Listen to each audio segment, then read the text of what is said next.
24. februar. To je neki sklop okolnosti koji se, eto, strica sa kojim sam ja bio u velikoj bliskosti, nismo se viđali dugo.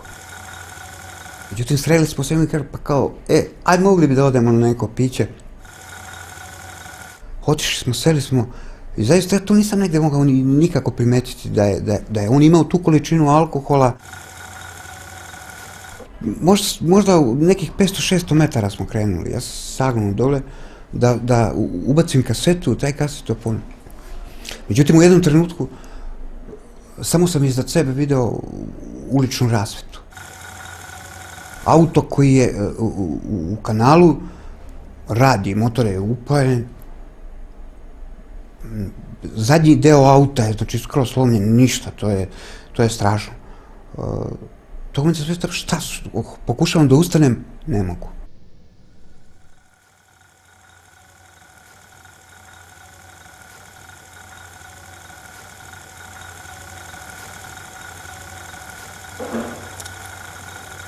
Odrastao sam u jednom malom mestu, Gajdora.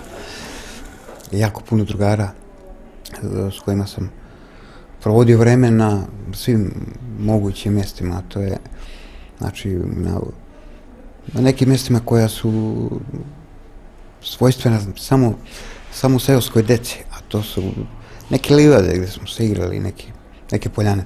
Kada sam došao u neke malo starije godine, onda sam počeo da se bavim i da se zanimam za muziku, za gitaru. Voleo sam da sviram i voleo sam da često odlazim na kanal koji smo mi zvali popularno kanal Dunav-Tisu, gde smo provodili mnogo vremena, svirajući, skidajući neke stvari.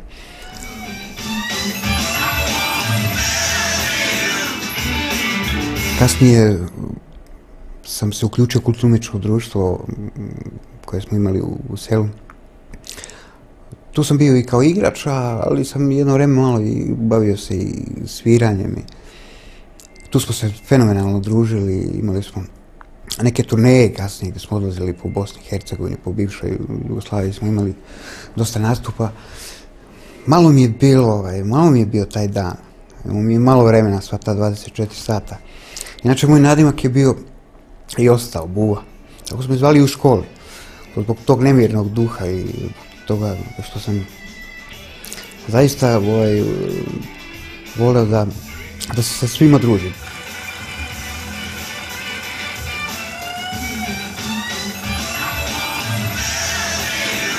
Mlad sam otišao i u armiju. Nakon dolaska iz armije počeo sam da se zabavljam ozbiljno, što je za mene bilo ozbiljno, sa mojim prvom suprugom. Moja prva supruga, tada devojka, ostaje u drugom stanju. I rađa se moja Miljana, moja starija ćerka. Tako da smo živjeli nekih godinu dana i u tome mi je Tanja, kako se zove moja prva supruga, rekla: Zorane, ok, trebali bi da popričamo, jer ti si to što jesi i nećeš se promeniti. I najbolje bi bilo da ja ipak odem, a da ti nastaviš svoj život. Tako se i dogodilo posle 8 meseci. Miljana imala 8 meseci, kada smo se Tanja i ja razišli. Ta moja neka nestalnost je prouzrokovala i moj brzi odlazak nakon tog razilaženja sa Tanjom. Ja odlazim u Sloveniju, gde upoznajem jednu devojku, ali moju drugu suprugu, Dragicu, Aleksandrinu majku. Dragica ostaje u drugom stanju i Aleksandar se rađa. Onda tu već počinje nešto drugo, neka druga priča. I to jako kratko traje. Upravo Aleksandra ima svega 2 nedelje i ja imam saobraćajku.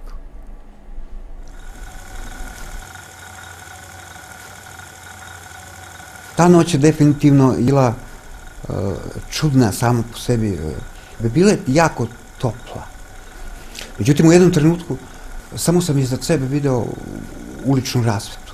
auto koji je u kanalu, radi, motor je upajen, pokušavam da ustanem, ne mogu. Ne osjećam nikakav bol, ništa, apsolutno svestan sam sve. Čujem te glasove, ljudi izlaze iz kuće, to je 11 sati noću, to je strašan prasak bio, auto se u vazduhu okrenuo i pao ponovo na točkove. Znači, sa desne prešli na levu i udarili smo u ćupriju. Tu izlaze ljudi, staje neki autobus, taj zadnji autobus koji stiže iz grada i dovozi radnike i oni izlaze i tu je nekih 7-8 ljudi tog trenutka iz kanala mene podiglo. Tog trenutka se ja ne sjećam više. Znači, hoćete prvo idemo malo opet. Čekajte. Čekaj sam.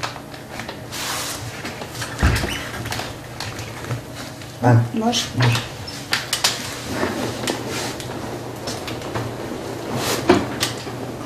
U nekim trenucima kad sam dolazio sebi, prva pomisao zašto nisam mogao da se pokrenem dok sam ležao u kanalu, u toj strmini kanala, je bila da neću hodati, jer dok sam bio svestan, čuo sam ljude koji govore da nema nigde povrede, da nema nigde krvi, ali su me pitali šta me boli i bolio me jedino vrat. Tada prve misli koje su mi prošle, vrat, kičma, neću hodati.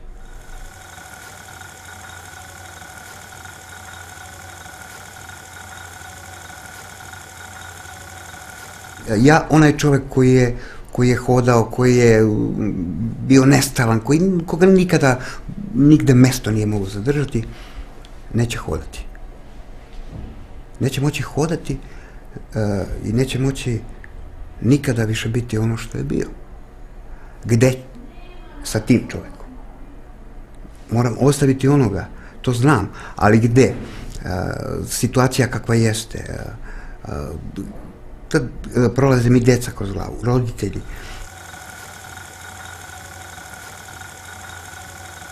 Šta će se dogoditi u stvari sa mnom? To su strašni košmari.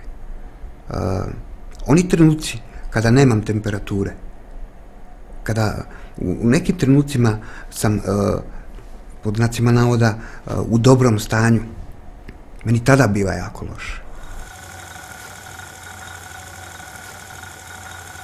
Jer tada imam i tu i fizičku energiju da unutrašnje stanje je spremnije da se suočava sa tim što me očekuje.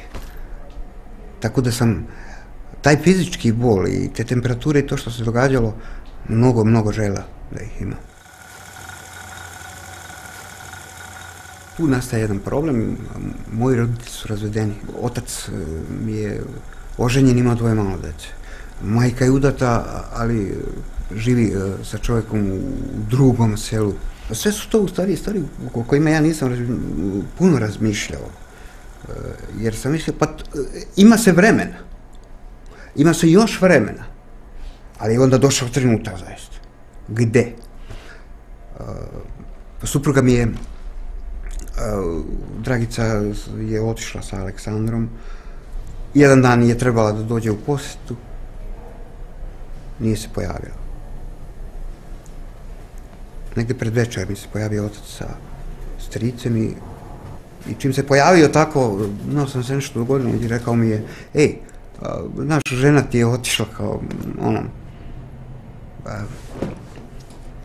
to je jako teško bilo.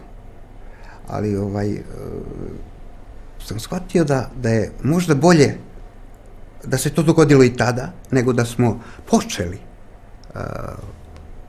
sa ovim mojim hobijem da živim. I Aleksandra je imala svega par mjeseci. Nakon jednog određenog perioda, ja sam otišao kod oca sa rehabilitacije odmah, kod oca. Nakon jednog određenog perioda mi smo počeli u gradu, Dragica, Aleksandra i ja kao podstanari da živim. Jako teško. Svi hoće da vam pomogu, ali kad zaista trebate pomoć, jako malo. Ta pomoć tipa da neko plati taj stan, to nije pomoć.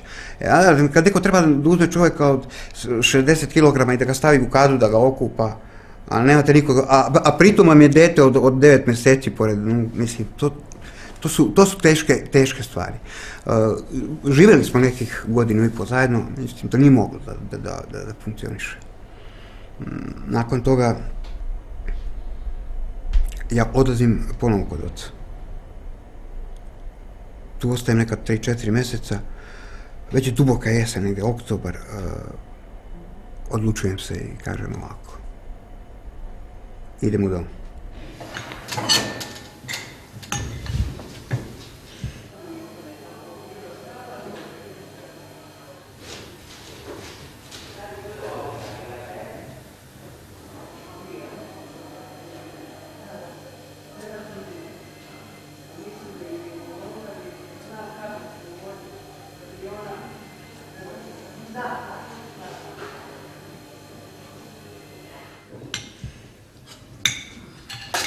Sama ta odluka, otići u dom sa 26 godina, 27, ja ne znam ni šta je u stvari starački dom, penzionerski, gerontološki, bilo kako, jer nikada nisam imao priliku ni da odem, ni da vidim. Ali moja odluka koju ću ja doneti je najbolja, teška. Izuzetno teška. Mislite, kad imate 27 godina, idem u starački dom. Ali takav kakav ja jesam, meni je i to bilo smešno. I meni je to bilo kao odlazak u avanturu. Sa 27 godina, u svemu tome što me snašalo, sve što se dogodilo, ja odlazim u starački dom. Tamo će biti isto neko ludilo. Ja sam sa 27 godina, ali ja ću biti u staračkom domu. Imaću neku privilegiju među starcima, 100%.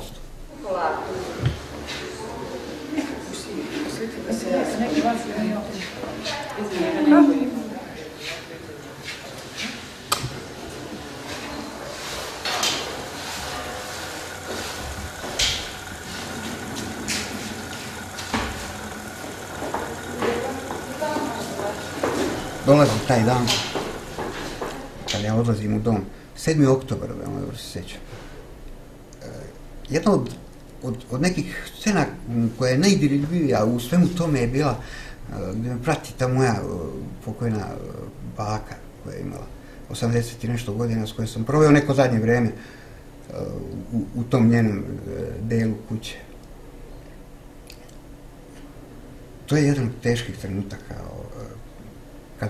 kada ja sedam u auto i kada se ona samo pozdravlja, jedan od teških trenutaka. Inače, ta moja pokojna baka je bila upravo jedan od pokretača svega toga, da ja budem upravo tog nemirnog duha, što genetski nešto možda u sebi, ali više egzogeno u tom okruženju sa unučadi. Ja sam bio i prvo unuče, ali sam i bio uvek moj zoko, jer sam bio uvek na prvom mjestu.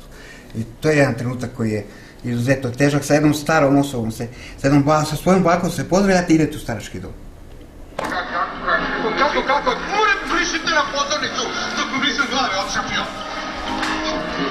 Što se vi delite na mene?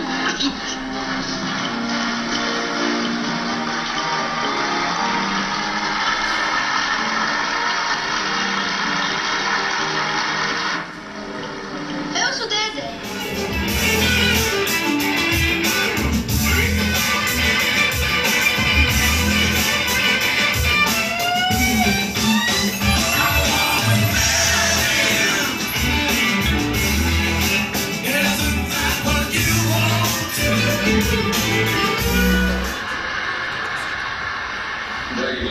Dragi posetioci, upravo ste vidjeli najnovije modele iz Titexove letnje modne kolekcije.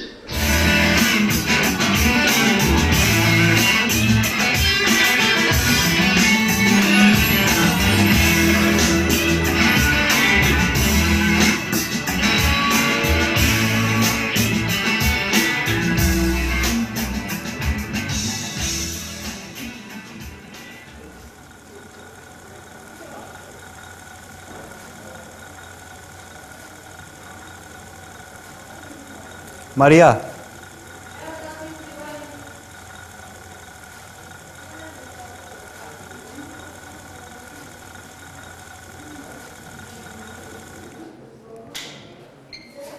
Idemo dole? Idemo, ajde. Ovdje.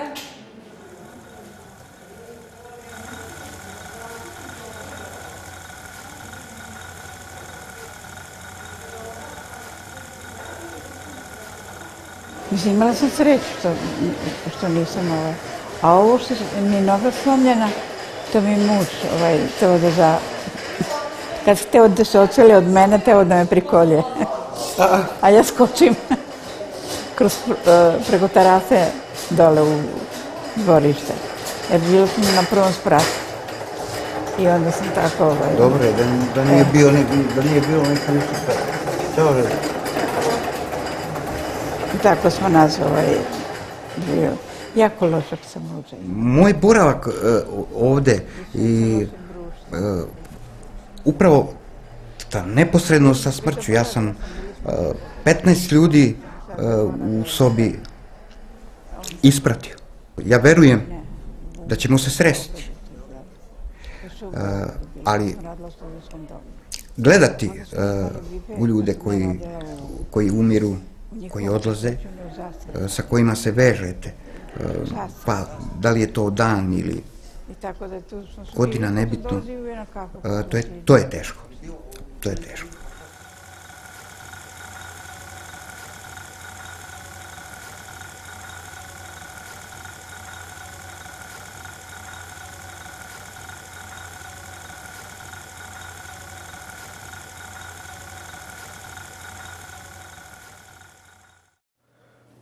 Kako je, Maj?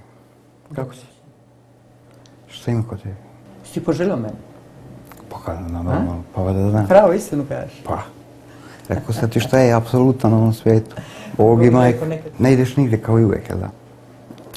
Ja ne izađem ni do poštanskog sanduča po 5 dana. Samo kad idem u putok, izađem, to bi je sve. Dobro, nisi devojka da ti pišu umetnosti, ti nije problem to. Branko sve ostalo uradi, jel tako? Kao i uvijek. Uvijek ste se super slagali. On je sve radio, a ti si komandovao sve. Da. Imao sam periode kada sam jako puno pio alkohol. Svaki drugi, treći dan sam pio po litru alkohola, po litru vodke.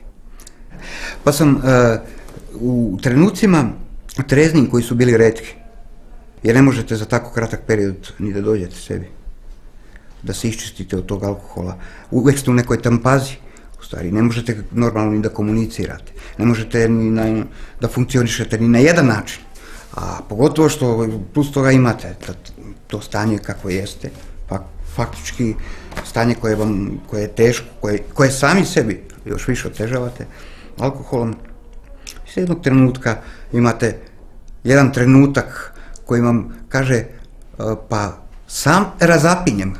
Ja sam razapinjem Hrista, a samim tim, ako je ta liturgija sjedinjenje sa njim zajednica, nas, svih ljudi, onda i ostale ljude oko sebe.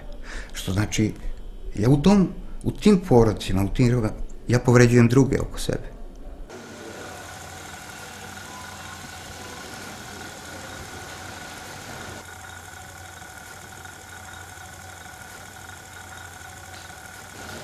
Šta je, ovih dana nema nikakvih pritužbi na mene, nema? Pa nema, ovih dana nema. 14. ćemo se sigurno vidjeti.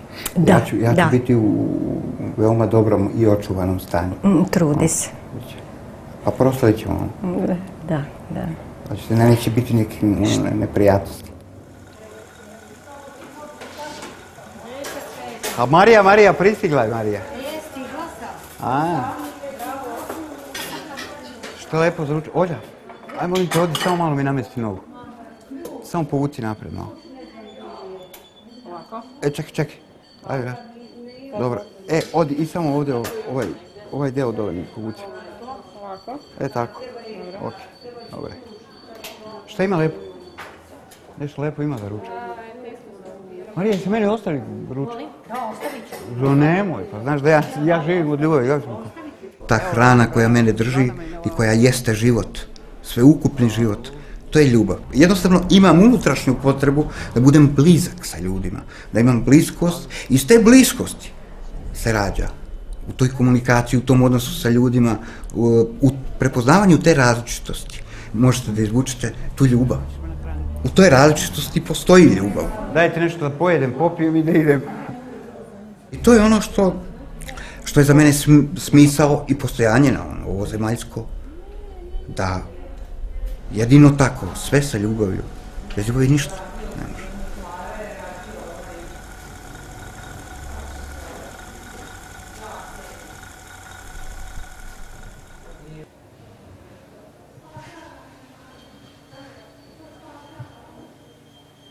Počeo sam da se bavim pisanjem zato što ljudima ne možete ponekad preneti sve usmeno, ali to nije pravi razlog. Pravi razlog jeste da bi preneo poruku i da bih ostavio nešto što će u buduće ljudi kojima će se dogoditi i događati ovakve i slične stvari, moći iz toga da nađu jednu pouku ka nekom kraćem putu, da bi mogli da umanje svoje neke patnje, neke bolove, da mogu neke određene situacije da prevaziđu lakše. Potrebno je najviše u svemu tome iskrenost. Bilo šta da radite, ako ne radite sa iskrenošću i sa puno ljubavi, nećete napraviti ništa. Ostaćete kao i uvek, svake noći sami sa sobom i sa Bogom. Pa ćete se zapitati, barem ja, zapitat ću se koga sam to slagao, ili koga obmanjujem ili varam. Znači, zaista morate biti iskreni. Jer suočavate se sa sobom prenoseći to. Znači, lažete onda samo sebe.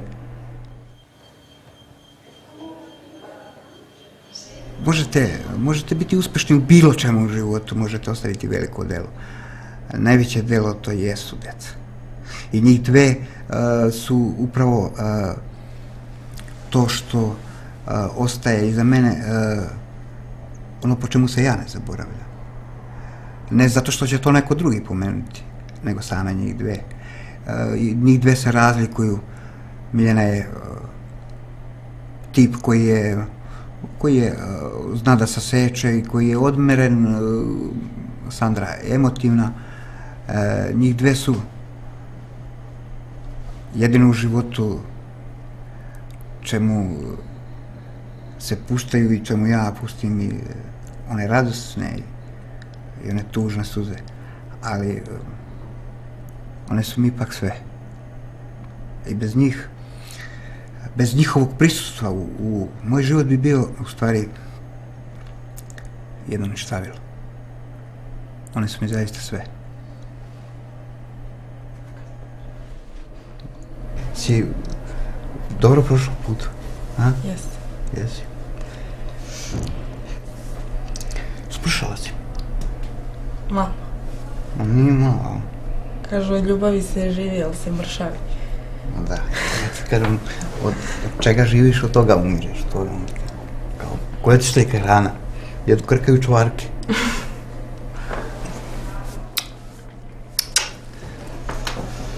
Ti voleo moju majku? Šta u? Ti voleo moju majku? Pa da. Ti ljubi. Da. Ako kaže ne voliš, onda će to da bude onako najiskrenije od srca.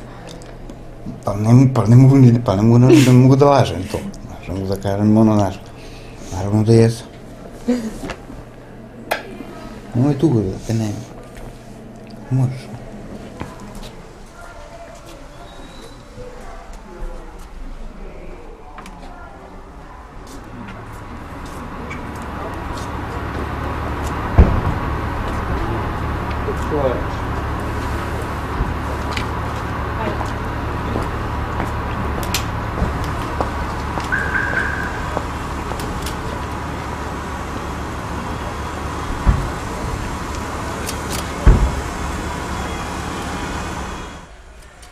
U najtežim situacijama možda sam se najmanje obraćao Bogu, ali upravo to je bio znak da treba u onim lakim situacijama da se obratim i da se obraćam mnogo više Bogu tražeći pomoć, da ne bi dolazile upravo te teške situacije, a kada one dođu, da ih mogu lakše rešiti. Svaki čovjek je satkan od toga da očekuje pomoć, od onoga, od te neposredne blizine, od onoga s kim je krvno vezan, prvo. od svoje rodbine, od svoje porodice, od svoje rodbine i od svojih prijatelja, koje kada mu se dogodi nešto, će se zasigurno 90% izgubiti. Ili će ga napustiti sasvim, ili će ga postepeno ostavljati. A kada se to dogodi i kada ostanete sami, ako nemate čvrstu veru u sebe, izgubit ćete i sebe. Nećete izgubiti sebe tako što ćete odmah umreti. Odumirat ćete polako. Zato jedan jedini način da se čovjek izbori sa svakom lošom i teškom situacijom koja ga u životu snađe jeste da veruje u sebe. Naravno, pri tom da veruje da na ovom svijetu postoji mnogo dobrih ljudi.